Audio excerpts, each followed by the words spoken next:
You're listening to Packers Talk Network. Packers Talk.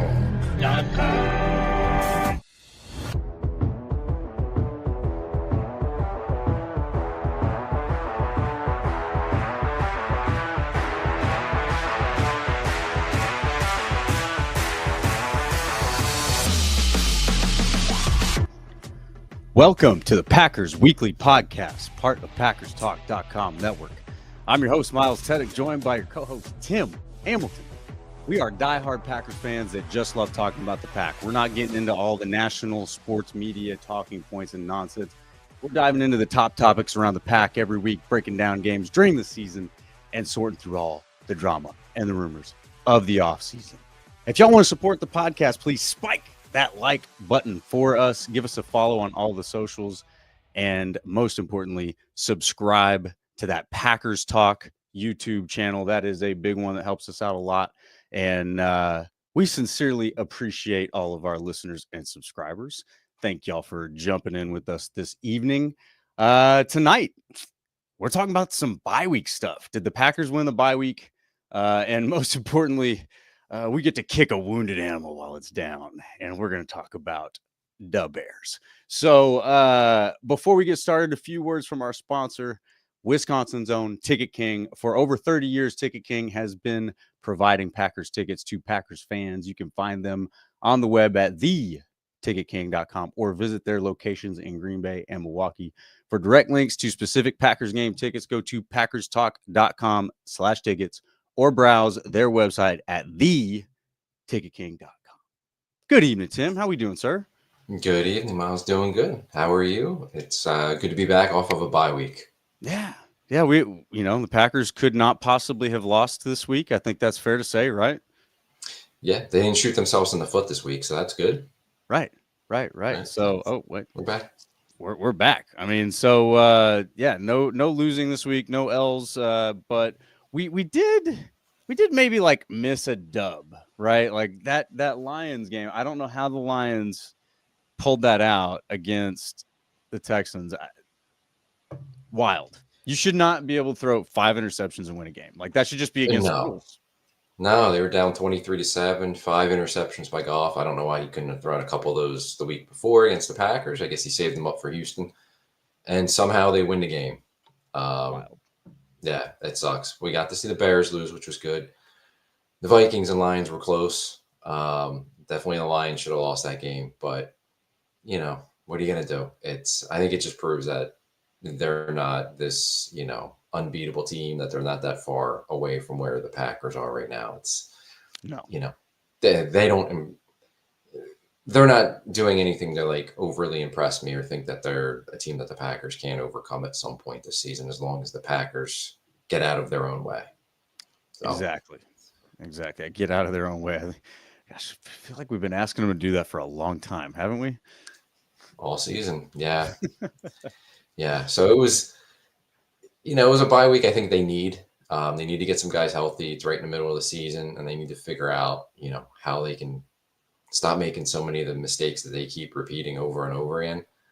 But it was also, personally, it was, I don't know, kind of sucked not having Packers football this week. Like, and I think the team needed it, but me personally, like, I miss watching them. It was, I agree. It's kind of like one of those, what do I do Sundays? There's other games on, but hands right now. Right. Like, I don't know. There's other games to watch, but it's not the same. And yeah, so it's nice that it's over, and, let's hope that they can get healthy and that they can figure out how to fix the issues they've been having this year, and hopefully they can get on a run in the second half like they did last year. Yeah. I mean, that's what you have to hope for out of the bye week. I do agree with one of our comments. We'll get to all of them, but Rev Trev, friend of the show, good to see you, sir. Packers got a bye week at the perfect time. I think that's exactly right. Yeah. I think they got the bye week at the perfect time. Jordan Love with the groin injury clearly bothering him. And, we talked about it a little bit. There's some injuries where as a quarterback, you can hide from them. You cannot do that with the groin, man. Like that's just too involved in the throwing mechanics. So it's definitely good that he got to have some rest on that. Getting other guys healthy as well. We'll find out. What'd you say? I think Wednesday is usually when we find out injury report stuff. Yeah, we get the first injury report. We'll see who's back at practice, whether Jair's back, Evan Williams, Josh Myers is with the guys that missed the Lions game.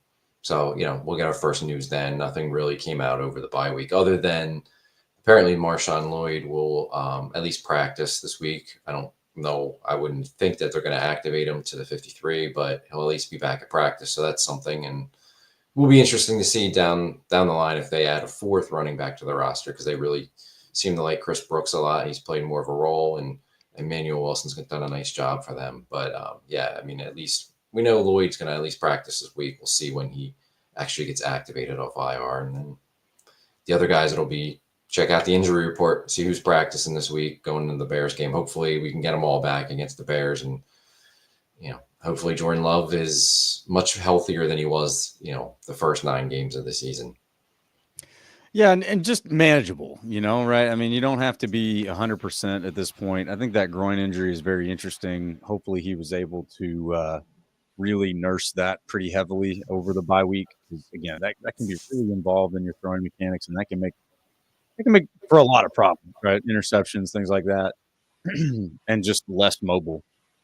So I definitely, I'm hoping that that's what we see is a little bit more of that. But, the thing that I was really hoping for over the bye week, and we'll have to watch to see how this unfolds. I did slip a comment out there to Matt Schneidman when he was saying, he's taking some questions on X for his podcast with LaFleur. And my question is can LaFleur give him any insight into the self-scouting, right? Did you learn anything that you hadn't picked up on before the bye week? Are there any changes on the offense, defense that will come out of that? Don't necessarily need to tell us what they are. Don't give up your hand, but, yes, no, maybe, hint at something. Those are the things that I really look for. And it was this time last year where, I latched on to what LaFleur said as far as the shake things up. And it came a week after the bye. And that was a little bit of the I guess my irritation is like, well, isn't that kind of what the bye week is for? And now you're shaking stuff up after the bye, but it worked, right? So let's not complain.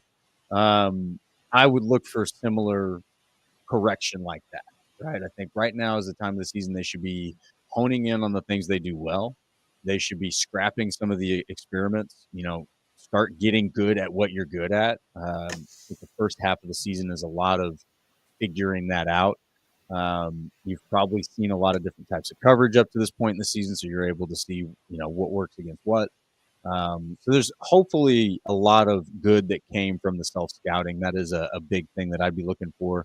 Our friend R. Showers jumping in the comment with another piece of the bye week that was rather important. Preston thing was no surprise, except for it being a 7th. Cap money saved was potentially big with youngsters to pay. Yeah, and I think any other GM you might just sort of overlook a 7th, but Goot has been awful deadly. I don't know if I should say deadly, but just effective with his 7th round picks. So let's not overlook that. There's a few of them that come to mind immediately, but we've talked a lot about his success with 7th round picks. Yeah, and if you want to, we can talk about Preston. I see some people are saying, couldn't we get more for Preston than a 7th? I think that's the league telling you what he's worth right now. Like, if they could have gotten a player or a better draft pick, they would have done it. I just don't think he has very much value. He's an older player with a big contract who hadn't shown anything really this year in the new defense. So that's kind of what that's what his value is around the league. That's what the teams are telling you he's worth. And it makes more sense when it came out after the trade happened and he got to Pittsburgh. He talked to the media in Pittsburgh and said that a couple of weeks ago he had requested a trade from the Packers. And that was around the time that some of the reports from the national media came out that Preston Smith, Packers were getting calls on him. Now it makes sense. It was probably, leaked out there by the team or his agent, saying he's available. And he was, and that's what they could get for him. I'm guessing there wasn't very much interest if that's all they could get. But he was a really good player. He's a really good free agent signing in that class of 2019. All the the Smith brothers and Amos and Billy Turner that they signed. He was the last remaining one, but he just wasn't a fit for this new defense. Wasn't a fit for the 4-3. He realized that he wants to play for a 3-4 team. He is with the Steelers now. Where he can be the stand-up outside edge rusher. And good for him going there. I don't think it was anything towards the organization. It was just he No. realized, I'm just not fitting this defense, and I'd rather go somewhere where I can help it more and be more of a factor. So it was clear he wasn't producing. It was a real eye opener against the Lions where Enigbare and Van Ness got more snaps, and they even got Mosby on the field for like a handful of snaps. It was kind of surprising. It was like, okay, something's really up with Preston. And then came the news, that they had traded him on Tuesday. But he wasn't productive. The contract, it's pretty big. So I think they would have been moving on one way or the other. Even if they didn't trade him, they were going to cut him at the end of the year. So you get a 7th-round pick now for him, which isn't much, but kind of, you regain the 7th that you had given up when you traded for Malik Willis. And it was just, it wasn't a great fit for him. He wasn't producing. I don't think they really lose anything on the field. I mean, he's always been a dependable player. He missed 1 game with the Packers. So you have that. You lose a little bit of depth, but I think what the guys they have can replace what he's given them because he hasn't given them much. But certainly Van Ness and Enigbare have to be much better than what they've shown so far this year. But it just, it was time with Preston. He wasn't a fit, and the contract and his age just didn't make a whole lot of sense. If he was going to start losing more snaps to these younger players, like, you might as well move on, give the guy a shot. So hope he does really well with Pittsburgh. And, he was a really good Packer for him. Hey, here's to Preston Smith. If you guys got a beverage up for Absolutely. Preston Smith. Really appreciate his time as a Packer. Great leader, Yeah. Great Packer. Carried the G, as we like to say. So, here's to Preston. Appreciate you, sir. Thank you for your time as a Packer. Absolutely. And I didn't mean to cut you off there, Tim, but I was no, you're good. That was appropriate. We need to pay our respects to a great player. Yeah, he was a really good player for them and a good locker room guy. And he got a 2nd contract from the Packers after signing as a free agent. So he was definitely worth it. And, it became time. It's too bad they didn't know that he wasn't going to be a fit in the offseason. They could have made a move then, but you don't know until you're actually put in that system. And he was just not able to be productive and just didn't look comfortable, rushing with his hand in the dirt in a 4-3. So it makes sense to move him. And now, Lucas Van Ness hasn't been very good this year, but he was a 1st-round pick. He's got a lot of talent. He's got a lot of ability. It's time to start putting it together, and he's got to step up. So big spotlight on Van Ness going forward, and really all the pass rushers, because that's been, and we'll probably touch on this in a little bit, but that's been one of the issues with the team, with the defense, is the lack of a consistent pass rush. And they really need that in the second half of the season. Yeah, I agree. And I think that this, again, it was about this time last season that we started seeing more of a pass rush, obviously different defensive schemes and collars and all that. So, it's hard to draw comparisons, but a lot of folks also believe that LaFleur had some influence on maybe some of the improvements on the defense in the second half of the season. I think it's fair to say that our head coach is very aware of the things that, that need to be done to be a good team, and I think that it's been kind of fun because we have our criticisms, and then not long after there's usually evidence that those criticisms have been addressed. Not that we personally are being listened to, but it's just the coach is aware of what's going on, what needs to happen. And so I think I kind of feel the same way about this. Is he understands that the pass rush needs to get going. It's one of the most important parts of a playoff or a championship team. You can't just, and you've got a lot of assets invested too. I mean, let's not ignore that, but you can't just let that fizzle out and be kind of a non-factor of your team. So yeah, I would look for that to improve over the second half of the season here as the pass rush fires up. And one thing, we've drawn comparisons in previous episodes with Preston Smith. But for me, it's reminiscent of Aaron Campman, when Dom Capers comes to town, and Aaron Campman was a great 4-3 D end. And then he tried to make the good effort to become a 3-4 outside linebacker and just wasn't right for it. So, I think they had a very similar, I can't remember if they let him go or if they traded him to, but it was a similar exit. It was sort of an acknowledgement like, look, this isn't for me. That said, when you have that guy in the room, it can kind of clog things up for the other guys that you're trying to get reps to. So folks that have been a little disappointed by, Van Ness's lack of reps or lack of a role or effectiveness, I think we'll see a lot more of him and Inigbare and just a rotation of these guys as a result. And you're going to probably have a better opportunity to figure out who's a good fit where, who's good at what. Like I keep talking about that with self-scouting.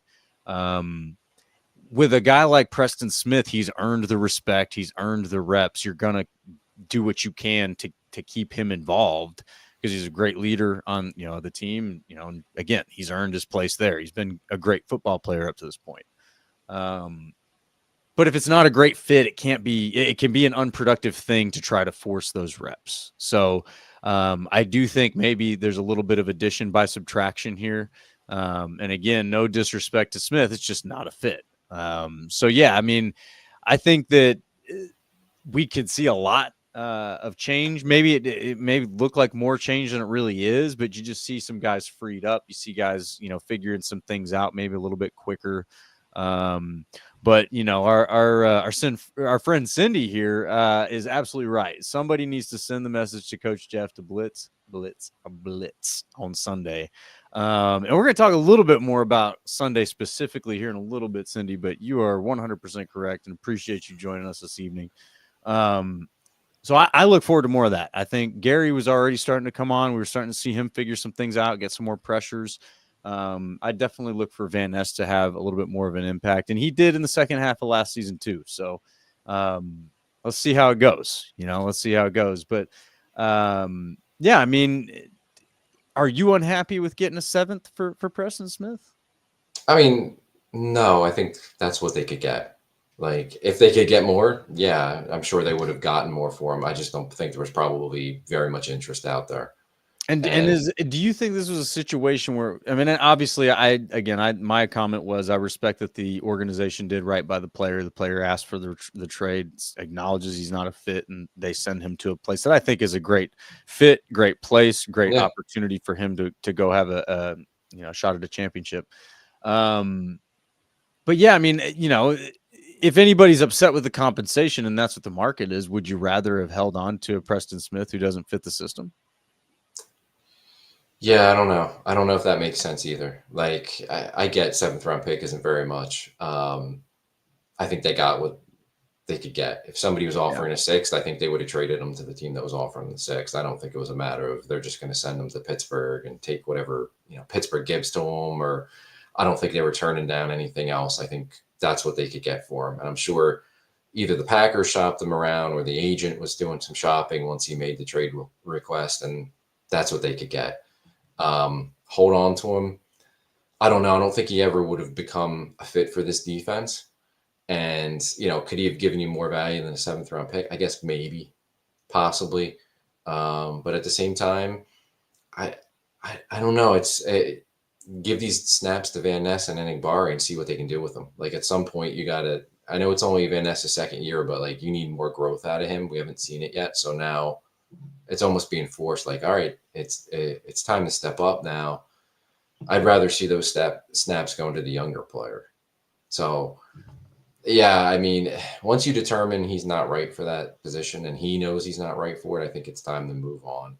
And then there's the contract, factor of it as well, which you always got to remember in these moves. But they need Van Ness, they need Inigbare, whether Brenton Cox gets a chance now, Mosby, whoever. It's, to me, those guys, somebody's got to step up. But it's going to come down to, can Rashawn Gary and Kenny Clark be better as pass rushers? Like, whether Preston's here or not, you need a lot more than you're getting out of Gary and Clark. And I know Gary's come on a little bit with some pressures and stuff like that. He needs to be a lot better still, though. And Kenny Clark needs to be a lot better. That's where your pass rush is going to have to come through, is those two guys. And then Devontae Wyatt, Carl Brooks. You want to see Van Ness do better and step up, but it starts with Gary and Clark, and then everybody else comes after that. Yeah, I agree. And our friend our Showers here, Richard, also agrees. Kenny and Gary don't inspire much confidence so far. And sorry, I cut off the front of your comment there, Richard. But everybody else that's watching can see the comment. And I think I get it. But again, we have to remind ourselves that this is a new scheme. So in a lot of ways, you're seeing Van Ness have a second rookie season, mentally, for that matter. Not to make excuses for these guys. We're not at a finish point, right? Like this is still a very fluid situation. A lot of young men that are still developing mentally and physically. So the guys are not what they're going to be right now. What they are right now is probably far from what they're going to be. You at least have to wait, I think, until this point next season to really see who's a fit for this system and who's not. I think by midway next season, and you'll have some weeding out before then, but by midway next season, you'll have a lot of certainty about the guys that are playing the positions that they're in. And that may mean a lot of shuffling around between now and then. We'll see. But no, I'm open-minded still. I'm not looking at this going, this guy stinks, we got to get rid of him. I'm not there yet. I haven't, I don't have any kind of final judgments on any of these guys. And I will say that we've seen different things week to week, and so when you're seeing that, you got to leave room for this next week to be better, especially when your opponent is the Bears. Because right now, the Bears not doing so good. But we'll get there. Let's talk about the Packers first, though. I mean, what is it that you're really looking for out of the second half of this season, man? Can they just cut down or completely get rid of all the dumb mistakes they're making?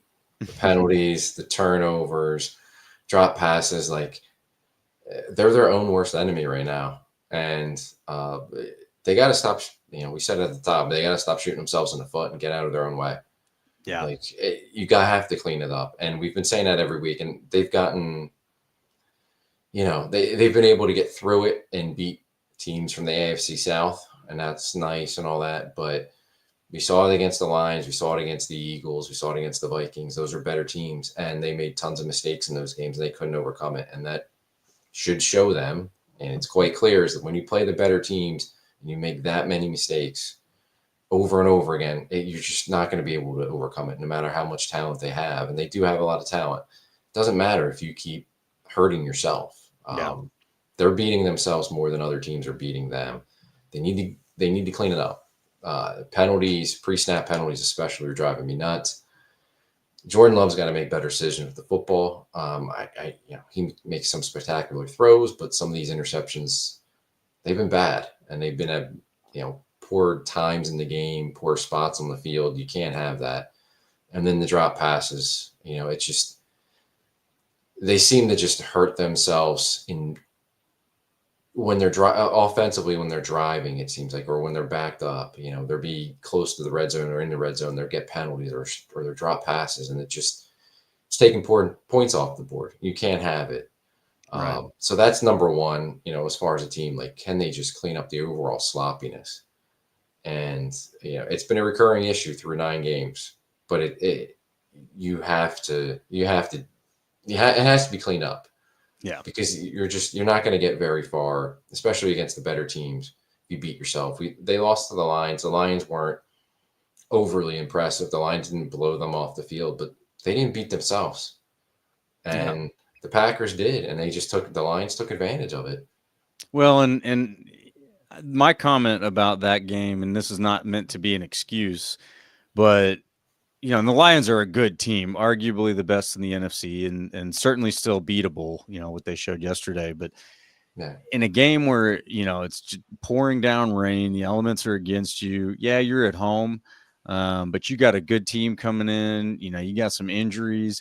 You had to be a really good team to win that game that night, and the Lions are they're a good team, and they were better that night, but they're not unbeatable. You're not looking at these guys going, gosh, how are we ever going to overcome this? If anything, you're looking at your own mistakes that way. But that's where I keep looking back to last season. I go, they did it last season. And again, just from a football perspective, we've talked a little bit about this. Each week you get more data about your opponent. You have one more game of film to break down and analyze, but you also have that for yourself.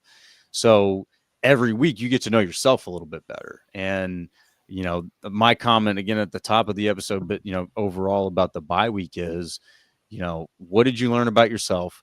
Hone in on what's good. Let's get rid of what's not working and lower the experimentation, and that doesn't mean be less creative, but if you're going to be creative, do so with higher degrees of certainty. That's where I think that you maybe need to rein love in a little bit, not a lot. I don't want to see like a crazy leash, or I don't want to see any kind of obvious limitations that would frustrate him. But I think what needs to be encouraged is like, look, dude, you need to understand when to go for something and when to take what you're given, and taking what you're given can lead to getting to take a shot in another play or two, or in the next set of downs, whatever it is. You got to be able to take what you're given. And I think that was one of the things that just destroyed the end of Aaron Rodgers' career in Green Bay, is he stopped taking what he was given and he just kept playing hero ball.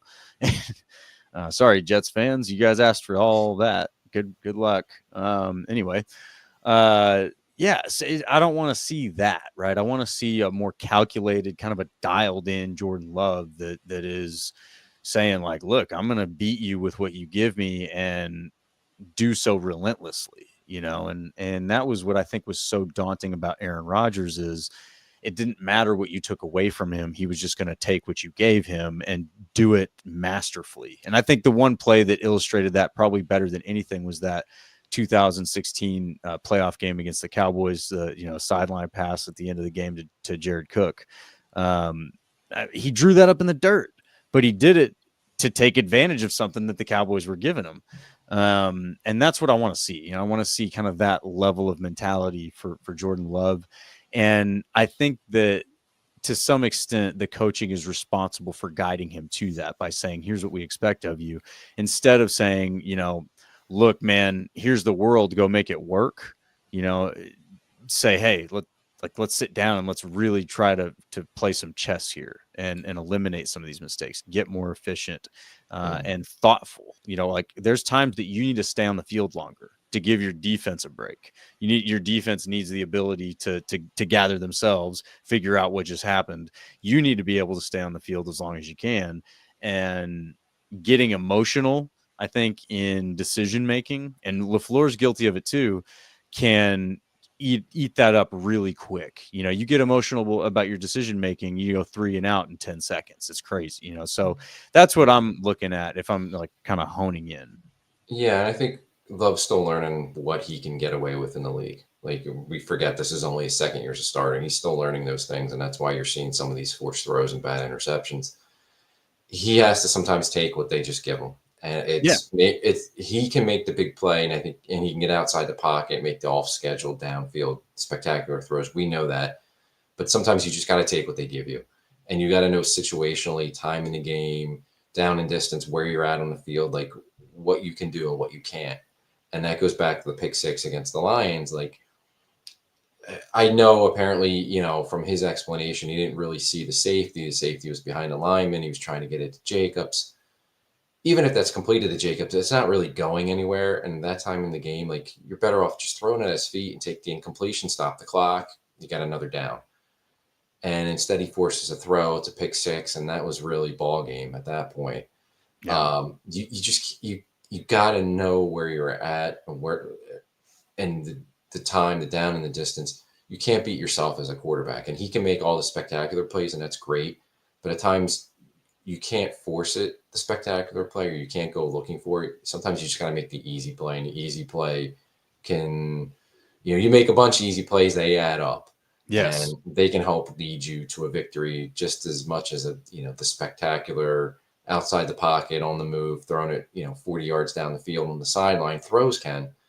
I think he's learning that, and he's going to have to learn it, but he's in his second year. He's figuring out what he can get away with. And I think maybe I'm hoping he can learn from these interceptions, where they're, when that's happening in the game, what he's doing, what he's trying to what he's seeing and trying to accomplish mentally, and looking at it and saying, okay, this is what I did, but this is probably what would have been the right play, even though it may be an incompletion or a throwaway or taking a sack or whatever. Long term, that's, or, big picture in this game, that's the better play. Yeah.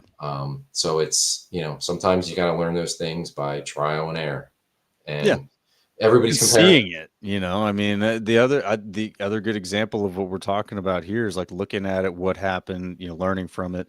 The pick six, who was that against? The one where he was stumbling in the end zone, just trying to get rid of the Rams game. The Rams was game. that the Rams? Yeah. Yeah.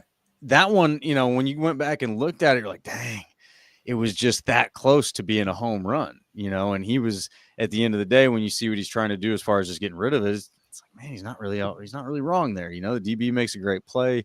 He's off balance. His intention is right. His thought process isn't even that bad. It's just, hey, you got to have, I think, more respect for the defense's ability to take advantage of your mistakes. And that's probably something that takes a few bumps and bruises to really internalize and be able to process, and then a lot of guys don't end up learning that ever. Yeah. I mean, Brett Favre, he's just like, screw it. There, drivers down there somewhere. And the Favre comparisons, like, I get why people are making it because he's throwing some ugly interceptions, but I think people also forget Favre won 3 MVPs in the Super Bowl. Like, if you want to compare him to Favre, okay, I'll take that. Yeah, there was a period of time there where Favre was talked about as one of the greatest quarterbacks of all time. Right, and even his last year in Green Bay in 2007, he was really good that year. Yeah. He was in the MVP conversation. So, yeah, he threw some awful interceptions in some games where he threw the game away for them. Yeah. But he also carried them to plenty of victories and plenty of accomplishments. Like, so, yeah, maybe there's some Favre in Jordan Love, but he's also in his second year. Favre's second year, he threw 24 interceptions. Like, people forget that. And a couple years later, he's MVP. So you got to work through that. You got to learn. I think Josh Allen in Buffalo is a good example. Like, he was wild. And he still can be wild, but he's learned and he's honed it in and figured out what he can do and get away with. Yes. It's something you got to go through, and I think he's going through it. But the second half of the year, I think there's, especially if he's healthier, and he should be healthier coming off the bye week, more rest for his knee and his groin injuries. If he can make better decisions at times. And also, let's not forget, his receivers haven't helped him out a whole lot this year. They're leading the league in drops. Not great. There's a lot of drop passes, and there's just times where they're not winning or making. I don't want to say making it, but they're just not winning enough contested catches either. But it's set up for Jordan Love to have a really nice second half of the season potentially if he can clean up some of the decision making issues that he's had. Yeah.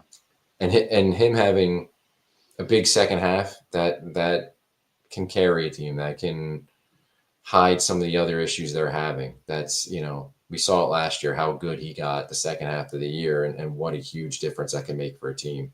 So, I mean, with the first half, they were questioning, remember there were a few that have a nut loose that were saying that Clifford should be starting over Love. And then Love finished the season starting to make people talk about him in the MVP conversation, and obviously he didn't finish in that conversation, but man, if you had a few more games, he was on that trajectory. He sure was. And if you want to even go back, I mean, Favre, I know it was a long time ago, go back to Rodgers' second year in 2009. It ended in the playoffs and all that, but he was taking a ton of sacks to the point where his offensive linemen were questioning him, like, dude, you got to. Well, that was what ended the season, right? He got sacked and fumbled and touchdown, right? He got grabbed by the face mask and fumbled. But we won't go over that. But he was taking a ton of sacks, and there were offensive linemen, veteran guys like Clifton and like, dude, you got to help us out here. Like, we're blocking all day for you. Get rid of the ball and stop taking sacks. And he started cleaning that up as the year went on and taking fewer sacks, getting the ball out of his hands. And, you could see how he started taking off the second half of that season. But his issue was sacks, whereas Favre's was poor decision-making and interceptions. So, I mean, it happens to quarterbacks. They're not all, Patrick Mahomes, right off the bat. Well, and even he had some struggles after he had success. I mean, he's not been Yeah, perfect, and he hasn't right. even really had a phenomenal season this year. They're just winning. No, he hasn't. I mean, they know how to win, and Yeah, we don't want to get on the Chiefs, but they get some luck their way too. But oh, yeah, we're like gonna do about all that. right. It takes quarterbacks some time, and I think we kind of lose sight of that because it's the second year and how good he was over the last couple months of last season that you forget, like, okay, he's still just a second year starter. Like, Yeah, he's figuring it out. So, hope for a better second half. And I think he's going to have it. yeah. No, I think so too. And it helps that there's more familiar opponents here in the second half. Obviously, starting with the Bears. So I sure hope we've got a few Bears fans in the comments ready to talk some trash, but they just stink, man. Like, how bad are the Bears? What is going on over there? Yeah, I mean, at one point they were, sitting there at 4-2, and they were feeling pretty good about themselves. And now it's come crashing down. 3 straight losses. They can't score touchdowns on offense. They can't protect the quarterback. The quarterback's holding the ball for way too long and is inaccurate. You got players. DJ Moore is not giving great effort, and then there's guys that are, questioning the coaching staff. The head coach won't even say if he's keeping the offensive coordinator, who he just hired, first-year offensive coordinator. 9 games in, he's not even saying if he's going to continue on as the play caller or the OC going into this game against the Packers. Yeah, they're a mess right now, and Packers are getting them at a good time. But if the Bears are 4-5, it's already panic time in Chicago. Look at Chicago's schedule the rest of the way. Yeah, it gets tough. They haven't played a division game yet. So right. The 8-win Lions, the 7-win Vikings, and the 6-win Packers, they have 6 games against those teams the rest of the way. And their other 2 opponents are at the 49ers and home for the Seahawks. Yeah. They have a tough second half of the schedule. And my comment, love you, Miguel. Love you, brother. But my comment to you, when you were really pumped about your Bears winning 3 straight earlier this season, was, who was that against? Like, nope, anybody will take 3 straight. It's like, context matters, man. And 3 straight against 3 of the worst teams in the league is just what it is. They're 4-5. Can you find 2 more wins on that schedule? Like, gonna be tough. I don't think you're beating the Seahawks. You got to beat the Seahawks, because I don't think. Yeah. I mean, the rest you're not of them beating the Vikings. You're not beating the Lions. I don't think you're beating the Packers. Right. You're going to win at the 49ers? No. I mean, long way to go, and you never know. But the way they are imploding, I mean, the talk from the coach to not even give a vote of confidence to a coordinator he just hired. The players are saying things in the media and on podcasts and stuff like that. You can see the effort's lacking. And then just the offense. It's ugly, man. Yeah, it's ugly, and it's going to get uglier. And it's, does Eberflus survive the whole season? I mean, at this rate, he ain't going to be their head coach next year, but do they make an in-season change? Why not? I mean, what do you have to lose? What are you trying to preserve right now? This is terrible. And the thing that and I'm almost like starting to step in for defending Bears fans here a little bit. You've had 2 straight off seasons where you've had the most cap space and probably, if not the most, one of the most impressive sets of draft capital for 2 years straight. And this is what you have to show for it? Dude. I mean, and they went out and got Keenan Allen. They got DeAndre Swift. Like, they spent some money. Keenan Allen, he's riding pine, man. He's not doing anything. Yeah, he hit I don't know if he hit the wall. I mean, he's older now. He is older now. I think it's a factor of, and he's had a lot of injuries. But it's also the offense that they're in. I mean, there were some questions asked people that watched Shane Waldron's offense in Seattle. Wasn't highly recommended, and they interviewed a bunch of guys, and that's who they settled on. And you settled on him when you knew you had the number 1 pick and you were taking Caleb Williams. Yeah, so you decided to hand Caleb Williams to Matt Eberflus and Shane Waldron. Even with, they were all hyping up all the offseason moves they made and how spectacular. That's like criminal right? malpractice. Let's go back to the offseason, because there were Bear fans saying this is the best situation a first-year number 1 overall pick quarterback has ever come into with all these weapons. How's it going now? Like, and he ain't playing good. He had a short little stretch there where he put together a couple nice games for them. But early in the year, he wasn't playing good. And then he had that little stretch where he played okay against some poor competition, but whatever. And he holds the ball way too long, which is something he did in college. But in college, he got away with it because he could hold it and get outside the pocket and make plays. It's college. You could be more athletic than a lot of guys. Right. It's different now. He's inaccurate. He looks like he has a lot of trouble going to his reads, and he likes to look on his first read and stick with it. But the inaccuracy and holding on, he's taking a ton of sacks. The Patriots got him for 9, and the Patriots they don't have a good pass rush. Now, I know his starting offensive tackles were out for that game, so that's a factor. But I'm just at this point, if you're a Bears fan, again, we're sitting here, but this, but that. It's like, dang, dude, you have spent a whole bunch of salary cap space and draft capital on like being in the same position you were in 2-3 years ago. It just hasn't changed. The quarterback even looks the same. Like the shots of Justin Fields and Caleb Williams doing the same thing on the sideline is just priceless, man. He kind of looks like what Justin Fields was, except he doesn't run as much as Fields. It kind of looks, and they're going to be starting over. So like now they're going to try to convince themselves they're going to go get the hot offensive coordinator. Maybe it'll be Ben Johnson out of Detroit or whoever. I'm sure it'll be an offensive coordinator so they can have him. It'll have to be. Yeah, so they can have him to try to groom Caleb Williams. And they're, let's try this guy now. And whoever they throw their money at receiver or offensive line, like it's going to try something. But they're the Bears, and they're still going to suck. No matter Matthew Tan, our friend Matthew Tan, good to see you, sir. Glad you're here. We own them. This is true. Very true. Don't forget, the owners are back in town. We're here to collect rent. All right. So I hope you're all ready to pay. They are turning into a dumpster fire. And they are.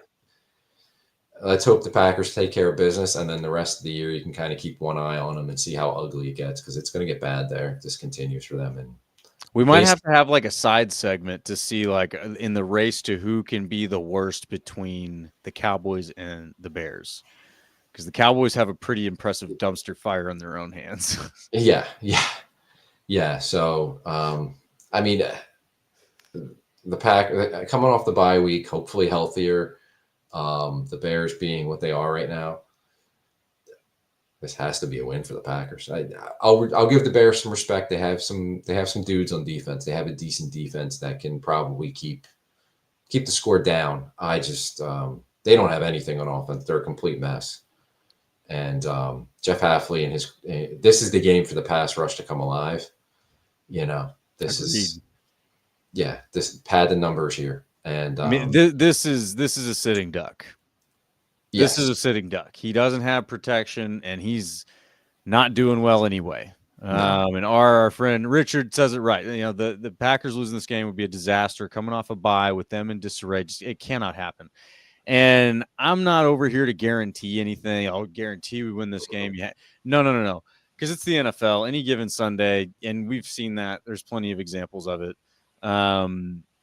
But you're absolutely right. Like you have to win this game. You lose this game, just from a morale perspective, that is several steps backwards that you're going to have to recover from, and that's not going to be great. Like you definitely must win this game.